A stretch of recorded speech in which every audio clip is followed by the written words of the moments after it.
Friends, welcome to our cooking channel desi seasoning. आज मैं आप लोगों के लिए एक बहुत ही यम्मी सा रेसिपी बनाने वाली हूँ। So let's begin. आज हम मॉनसून स्पेशल एक बहुत ही फेमस बंगाली डिश लेके आए हैं। आज हम बनाने वाले हैं सॉर्से इलिश। इस डिश में हिल्सा फिश को मस्टर्ड पेस्ट के साथ बनाया जाता है। तो चलिए फ्रेंड्स, सॉर्से इलिश बनाना हम स्टार्ट करते हैं। यहाँ पे हमने 7 बड़े बड़े पीसेस हिल्सा फिश का लिया है। वेट वाइज ये 1 kg है। इसे हमने अच्छी तरह से धो के लिया हुआ है। सबसे पहले हम इसमें डालेंगे नमक, जो बिल्कुल है स्वाद अनुसार। अब हम इसमें 1 टीस्पून हल्दी डाल के फिश को बहुत अच्छी तरह से मिक्स कर लेंगे। उसके बाद हमें इसे 10 मिनट के लिए मैरिनेट होने देना है। फिश करी को हम मस्टर्ड पाउडर से बनाएंगे, तो यहाँ पे मैंने सनराइज ब्रांड का मस्टर्ड पाउडर लिया हुआ है। इसका हम 2 से 3 टेबलस्पून मस्टर्ड पाउडर इस बोल में डालेंगे। अब इसमें ½ टीस्पून नमक डालेंगे और साथ ही साथ 2 से 3 टेबलस्पून गर्म पानी डाल के इसे अच्छी तरह से मिक्स करके इसे हमें 10 मिनट के लिए छोड़ देना है।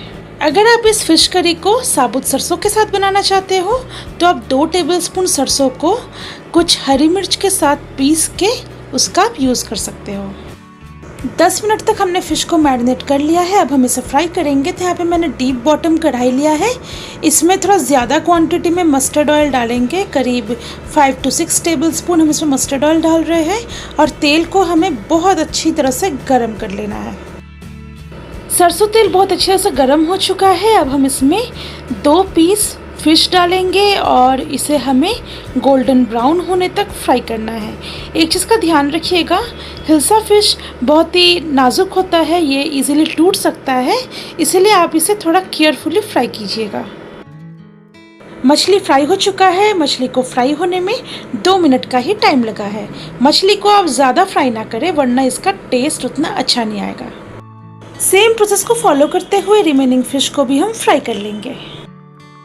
ये सेम कढ़ाई में और 2 टेबलस्पून सरसों का तेल डालेंगे और तेल को बहुत अच्छी तरह से हमें गर्म कर लेना है। अब हम इसमें डालेंगे 1 टीस्पून कलौंजी। तो कलौंजी को हाथ से इस तरह से रगड़ कर हमें इसे डाल देना है। यहाँ पे मैंने 10 मिर्च लिया है, इसे हम सिंपली चीरा लगा कर डाल रहे हैं। ये मिर्च थोड़ा कम तीखा है, इसलिए मैं थोड़ा ज़्यादा मिर्च डाल रही हूँ। आप अपने टेस्ट के हिसाब से मिर्च का क्वांटिटी एडजस्ट कीजिएगा, लेकिन ये फिश करी थोड़ा तीखा ही अच्छा लगता है। अब इन दोनों को थोड़ा फ्राई कर लेंगे। अब हम इसमें डालेंगे ½ टीस्पून हल्दी। इसे थोड़ा चला लेंगे। हमने जो मस्टर्ड पेस्ट बनाया था उसका 1 चम्मच इसमें डाल देंगे। थोड़ा रेड कलर आने के लिए 1 teaspoon Kashmiri red chilli powder डालेंगे और 2 टेबलस्पून पानी डाल के मसाले को 1 मिनट के लिए हम फ्राई कर लेंगे। मसाला फ्राई करते टाइम आप पूरा सरसों का पेस्ट इस टाइम ना डालें, वरना ये थोड़ा जल के कड़वा टेस्ट देगा। तो हम सरसों का रिमेनिंग पेस्ट बाद में यूज़ करेंगे। यहाँ पे हमने 2 टेबलस्पून ग्रेटेड नारियल लिया है, इसे हम सिंपली डाल देंगे। इसे अच्छी तरह से मिक्स कर लेंगे। अब हम इसमें डालेंगे ½ कप दूध। दूध डालने से इस फिश करी में रिच एंड क्रीमी टेक्सचर आ जाता है, लेकिन ये बिल्कुल ऑप्शनल है। अब हम इसमें डालेंगे 1 कप पानी। अब इसमें डालेंगे नमक बिल्कुल स्वाद अनुसार। अब ग्रेवी में रिमेनिंग सरसों का पेस्ट डाल के इसे बहुत अच्छी तरह से मिक्स कर लेंगे। इस टाइम अगर आप सरसों का पेस्ट डालोगे तो फिश करी में बहुत अच्छा फ्लेवर आएगा। अब एक एक करके फ्राइड हिल्सा फिश को इसमें डाल देंगे। अब फिश करी को हमें सिर्फ 5 मिनट के लिए हाई फ्लेम में कुक करना है। कढ़ाई को बिल्कुल कवर ना करें, क्योंकि मैंने पहले ही कहा था ये फ़िश बहुत डेलिकेट होता है।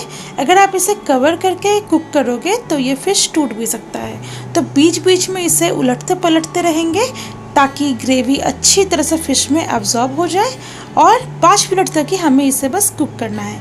उसके बाद हमारा ये फ़िश करी बिल्कुल सर्व होने के लिए रेडी हो जाएगा। हमारा सॉर्से इलिश अब सर्व होने के लिए बिल्कुल रेडी है। ये देखिए कितना अच्छा कलर आया हुआ है और खुशबू भी बहुत अच्छी आ रही है। तो चलिए अब हम इसे सर्व करते हैं। सॉर्से इलिश को आप गर्मा गर्म चावल के साथ सर्व कीजिए। आई होप आपको आज की हमारी ये वीडियो अच्छी लगी होगी। तो आप हमारे इस वीडियो को लाइक कीजिएगा और चैनल को ज़रूर सब्सक्राइब कीजिएगा, ताकि हमारे रेसिपी वीडियोस की अपडेट आपको हमेशा मिलता रहे। तो चलिए फ्रेंड्स, बहुत जल्द मिलते हैं एक नए रेसिपी के साथ। तब तक के लिए बाय बाय।